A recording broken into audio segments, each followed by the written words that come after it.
Some Pokemon force switches. And some Pokemon cause glitches.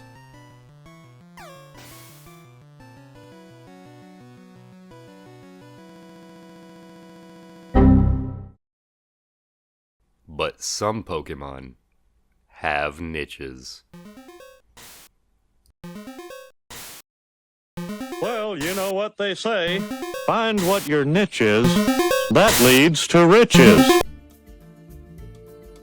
It can be a little overwhelming firing up the SHOWDOWN team builder and seeing that there are like a million billion little goofball ding-dongs that you can choose from, but it turns out you really only have to worry about the ones that are like fucking good.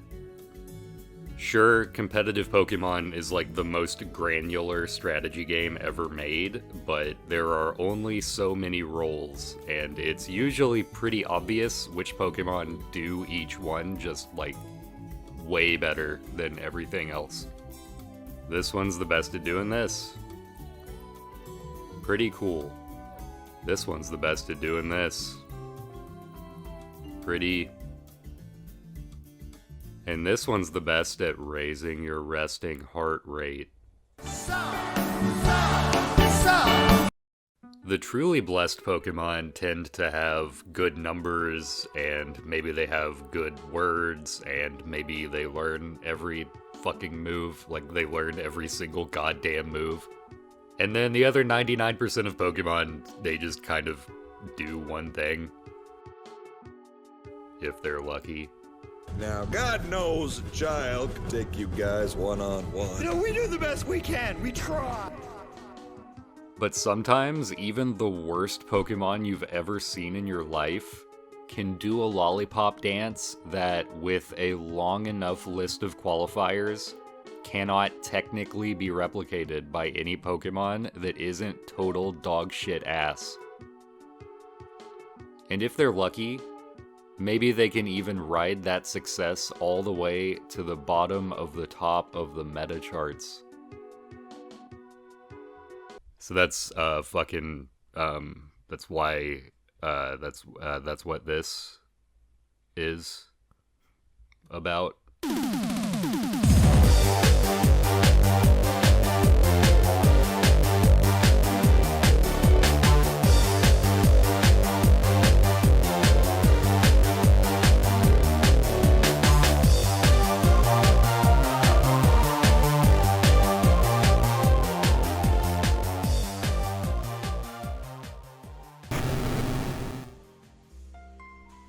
RBY Ubers has a reputation as a metagame with a very rigid hierarchy that there is generally very little reason to deviate from.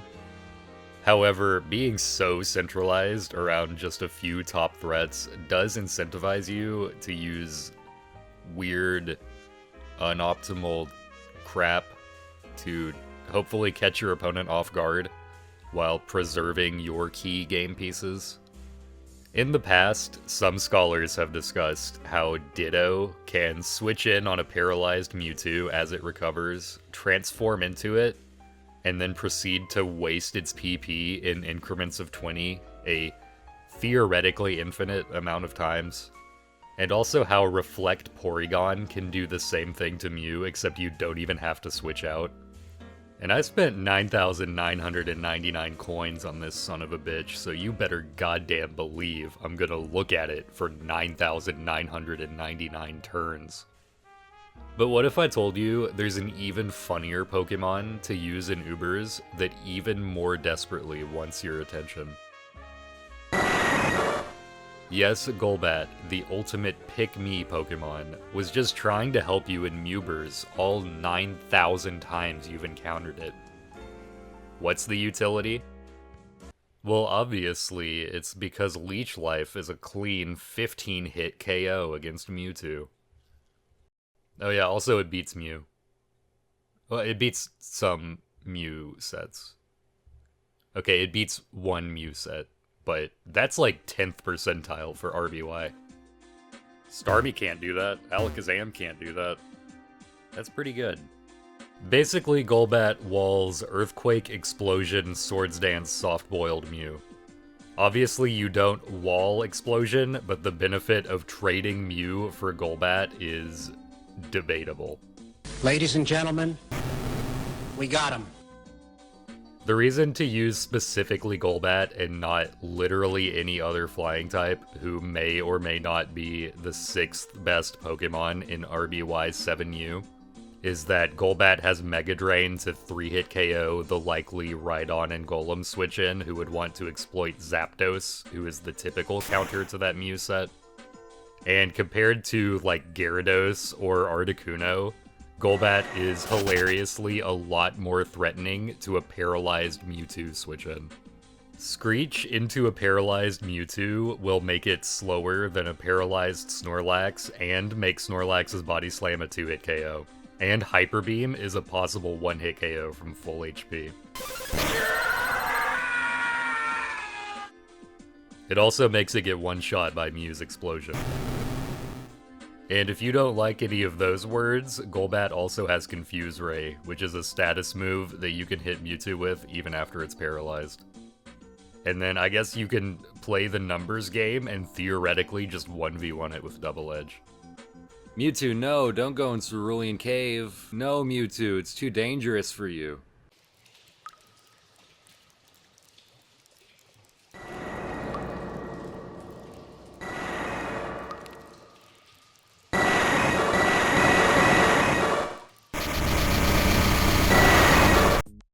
Ubers is definitely Gen 1 Golbat's best tier that isn't just completely fucking made up, but in OU, Golbat is technically the only Haze user that's actually faster than every viable Swords Dance or Amnesia sweeper. Not Tentacruel though, but every strategy has some weakness. But if you decide you want to use a Pokemon that's like actually good, but still maintain the classic mid-tier option select so you have something to blame your losses on, there's always level 85 Chansey, which is a fringe pick due to reliably setting up the 255 HP recovery glitch by using Seismic Toss 3 times. Gamers probably already know that because Big Yellow talked about it, but what maybe you might don't know is that that is not the only Primeape Pinkum in Gen 1 with a very defined niche. Because you see, level 3 Jigglypuff is by far the best Pokemon in the game at desyncing a Link battle. This is because Jigglypuff is the lowest level Pokemon you can catch in Kanto that can learn Psywave.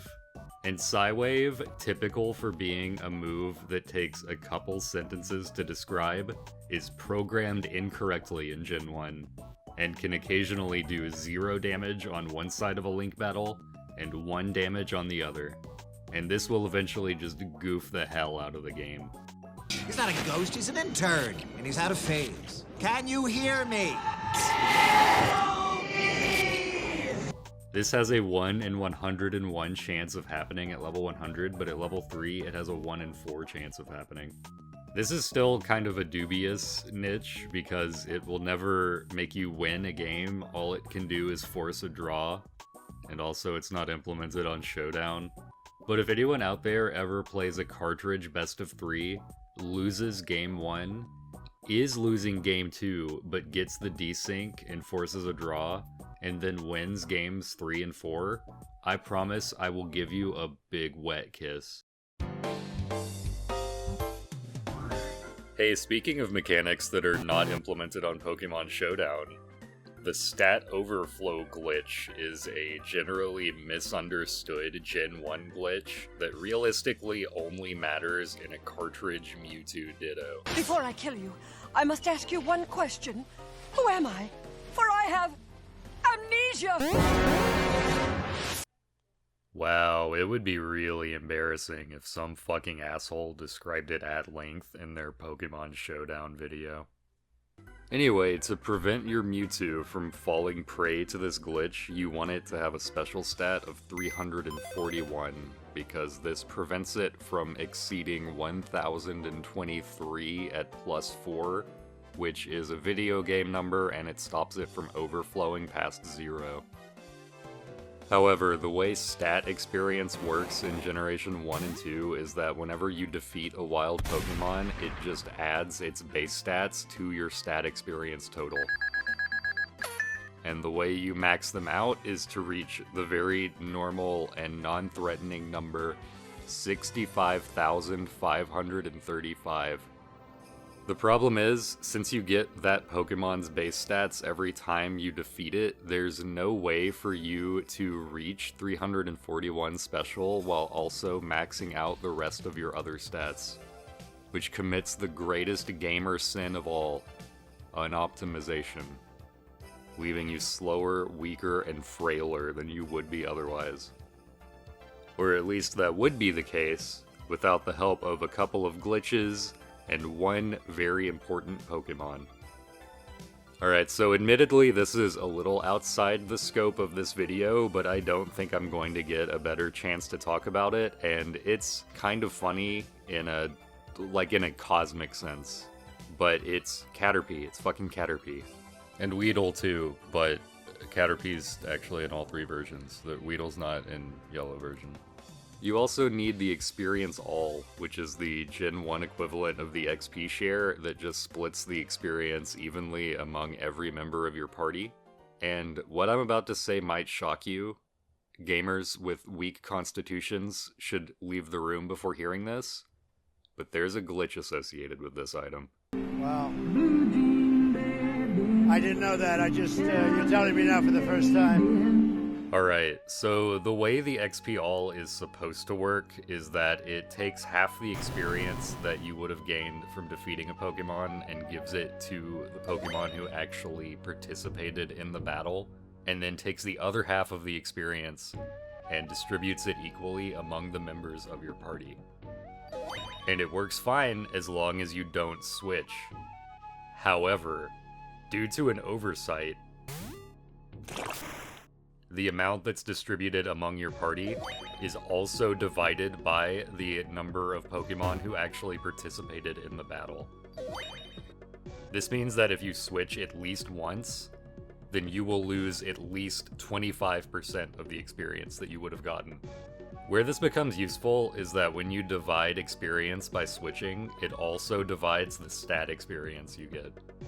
This means that if you fight a Caterpie, the Pokemon with the lowest special stat in the game, and whose other stats are all just perfectly slightly higher, with a party of 6 Pokemon, including a Mewtwo, who does not participate, and you switch once, you'll end up getting 1 HP, attack, defense, and speed stat XP, and 0 special stat XP.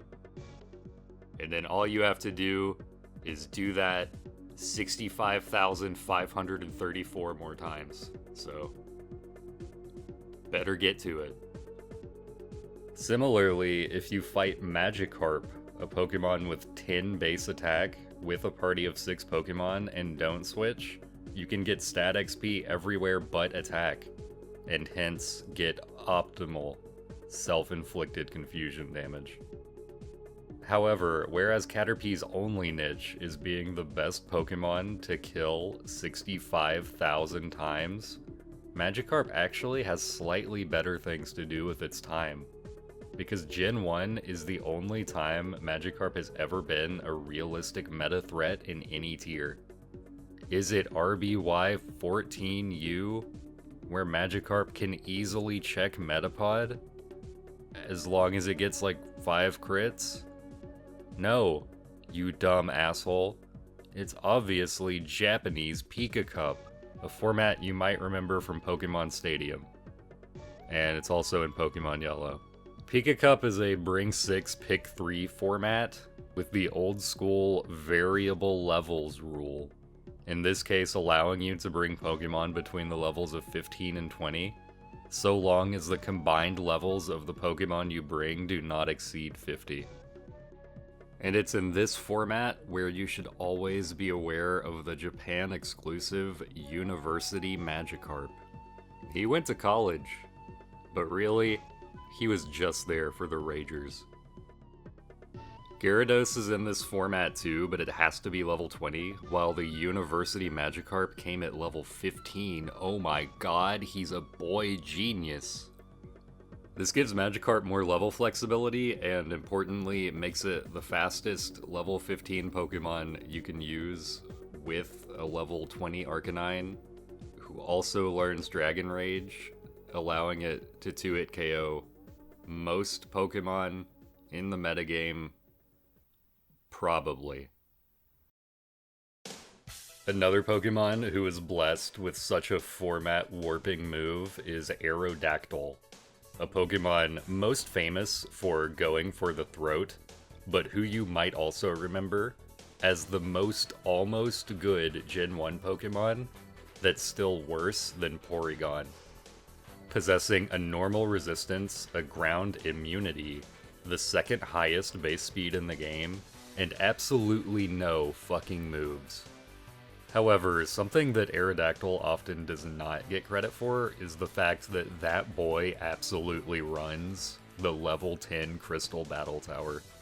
Aerodactyl ties for the fastest Pokemon available, other than Doris, of course. And with Dragon Rage, Aerodactyl, at worst, two-shots every AI Pokemon. And with the help of Spikes and Sandstorm, just straight up one-shots all of them, except for Blissey, Snorlax, Wobbuffet, and other Aerodactyl. None of whom are all that threatening in return. Keep in mind that with Gen 2 mechanics, if you KO the other Pokemon, the Pokemon they bring in will take Sandstorm damage that turn. With all that in mind, you really only have to worry about getting haxed to shit by the AI Jolteon, so just slap on any ground type, and with enough grit and determination, you too can have 5 stat boosting vitamins. Now you only have to kill 52,000 caterpies. In Generation 3, Solrock received most of Aerodactyl's defensive profile, and none of its charisma. And unfortunately, it was 2 generations too late, and also it only got worse from there. But in X and Y Ubers, Solrock actually has all the tools necessary to function as the ultimate roll compression suicide Trick Room lead. Possessing Magic Coat to deny Smeargle and Deoxys leads, the combination of Trick Room, Stealth Rock, and Explosion, which lets you quickly start using Pokemon that aren't Solrock, and the defensive presence to check Ho-Oh, which lets you set up Trick Room against that mid-game. Also, this RMT was made during X and Y meta, but Solrock checks Primal Groudon too, so obviously that means using Solrock and Oris is a good idea 100% of the time. And while Gen 6 Ubers players were struggling to adapt to the meta threat of Solrock, Gen 6 OU players had their own problem to solve in the form of full power Baton Pass. Because before Baton Pass got banned, and before even the series of increasingly baroque stipulations attached to it in a desperate attempt to not have to ban it, you can't keep getting away with it! You had the opportunity to just play fucking whack-a-mole with full chains of 6 Baton Pass Pokemon passing back and forth.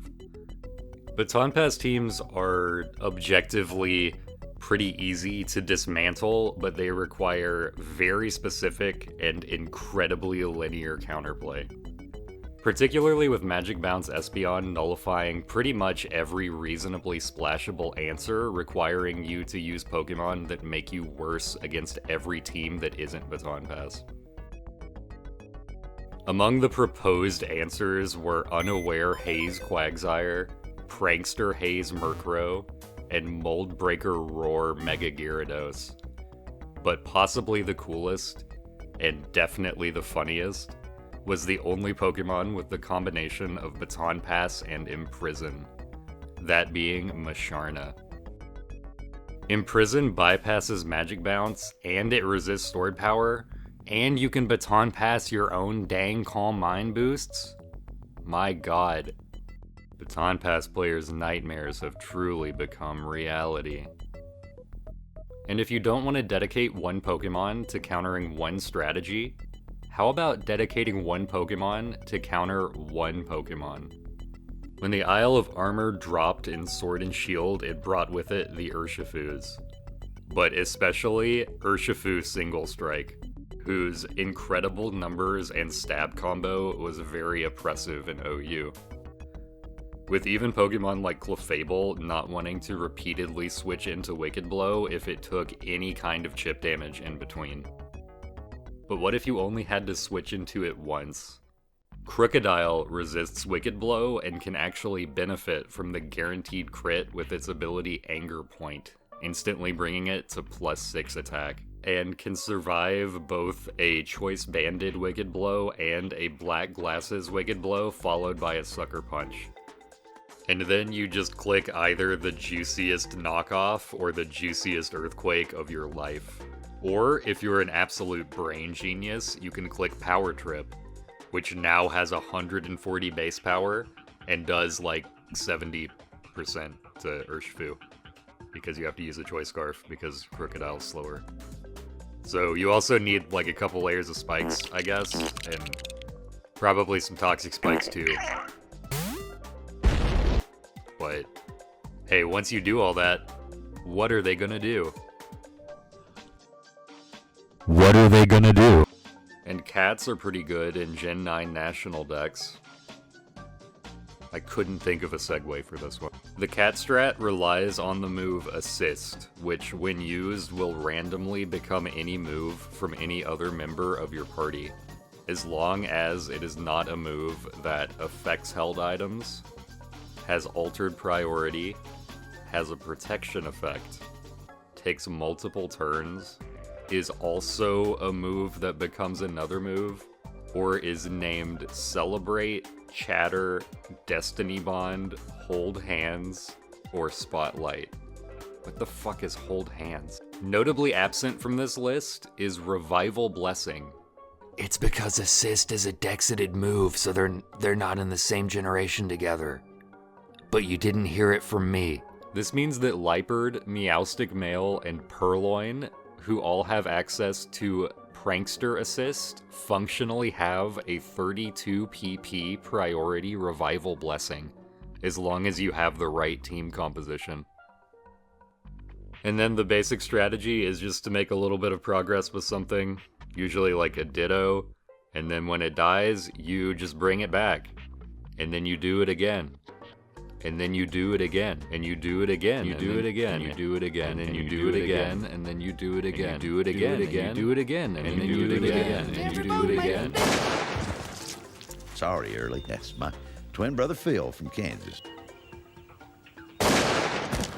Sorry, Early.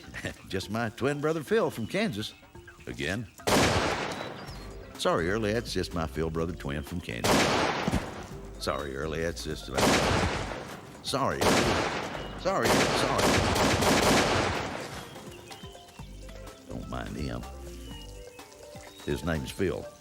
This strategy was actually consistent enough to get banned from NatDex OU. But who gives a shit? Because it's even better in Anything Goes anyway, because you can use 5 Liepards and have 160 Revival Blessings. They smell my cat. And for a nice twofer, a consistent way to withstand 160 PP of Revival Blessing, along with however many PP of Protect and Endure that I didn't want to look up, is Trubbish, whose unique access to Sticky Hold and Recycle allows it to perform the first miracle and feed 5,000 people with 1 Lepa Berry, giving you an infinite amount of PP. Maybe this will give me enough time to think of an ending to this video.